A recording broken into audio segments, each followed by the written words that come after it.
Hello everyone, আসসালামু আলাইকুম। তো দেখছেন সকাল থেকে কি ঝিরিঝিরি বৃষ্টি হচ্ছে। বৃষ্টিতে পুরো এলাকা অতিষ্ঠ হয়ে গেছে। প্রচুর ঝড় বাতাস এবং অনেক বৃষ্টি।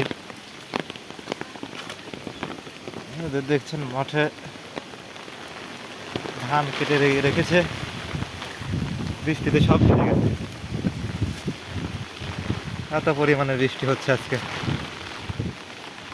আসলে বৃষ্টি হচ্ছে মহান আল্লাহর একটা নিয়ামত।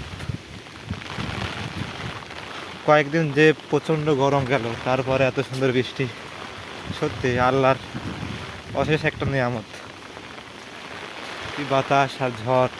ঝড় না হয়ে বৃষ্টি হলে পরা আরও অনেক ভালো হতো। ঝড় হলে খুব খারাপ, মানুষের আবাদি ফসলগুলো নষ্ট হয়ে যায়। ক্ষেতের ফসল অনেক কষ্ট করে যে ফসলগুলো ফলায়, সে ফসলগুলো বৃষ্টি হলে সব নষ্ট হয়ে যায়। দেখুন ঝড়ও মোটামুটি অনেক ভালো হচ্ছে।